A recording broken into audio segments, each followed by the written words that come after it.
പ്രമുഖ കമ്പനികളുടെ ഗൃഹോപകരണങ്ങൾ അതിശയിപ്പിക്കുന്ന വിലക്കുറവിൽ. Shaheer agencies, Vazhani road, Ottupara. Phone 9544886228.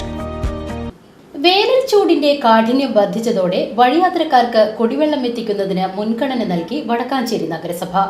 നഗരസഭയുടെ ആഭിമുഖ്യത്തിൽ നഗരസഭയുടെ വിവിധ ഭാഗങ്ങളിൽ സ്ഥാപിച്ച തണ്ണീർ പന്തലിന്റെ ഉദ്ഘാടനം വടക്കാഞ്ചേരി പോലീസ് സ്റ്റേഷന് സമീപം ചെയർമാൻ PN സുരേന്ദ്രൻ നിർവഹിച്ചു. നഗരസഭയുടെ വിവിധ ഭാഗങ്ങളിൽ നഗരസഭയുടെ ആഭിമുഖ്യത്തിൽ തണ്ണീർ പന്തലുകൾ ഒരുക്കി തുടങ്ങി.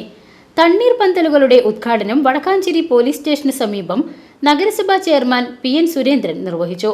ചടങ്ങിൽ ക്ഷേമകാര്യ standing committee chairperson Jameela B teacher, councillor Pradeep, നഗരസഭാ secretary KK Manoj, health supervisor Saju Martin, PHIമാരായ സിദ്ദിഖ്, സുജിത് VB, ശുചിത്വ മിഷൻ RP റോഷൻ തുടങ്ങിയവർ സംബന്ധിച്ചു. വടക്കാഞ്ചേരി നഗരസഭയുടെ നേതൃത്വത്തിൽ വടക്കാഞ്ചേരിയിലെ ജനത്തിരക്കുള്ള പ്രധാനപ്പെട്ട കേന്ദ്രങ്ങളിൽ Wadakkanchery bus stand, Koottupara bus stand, police station കേന്ദ്രം, അത്താണിയിൽ അങ്ങനെ പ്രധാനപ്പെട്ട കേന്ദ്രങ്ങളിൽ ഇതുപോലെ തണ്ണീർ പന്തലുകൾ ഒരുക്കിക്കൊണ്ട് വെള്ളം കുടിക്കാൻ കഴിയാവുന്ന രീതിയിലുള്ള ഒരു സംവിധാനം ഒരുക്കി കഴിഞ്ഞിരിക്കുകയാണ്. നല്ല ചൂടാണ് ഇപ്പോൾ അനുഭവിച്ചുകൊണ്ടിരിക്കുന്നത്.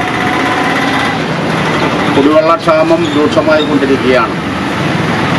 അന്തരീക്ഷത്തിൻ്റെ ചൂടിൻ്റെ ഭാഗമായി വലിയ വരൾച്ച ഉണ്ടാകുന്ന ഈ സാഹചര്യത്തിൽ കുടിവെള്ള പ്രയാസത്തിൻ്റെ ഭാഗമായി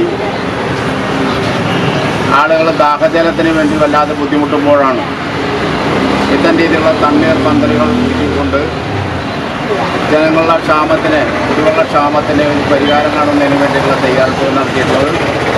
PCB ന്യൂസ്, വടക്കാഞ്ചേരി.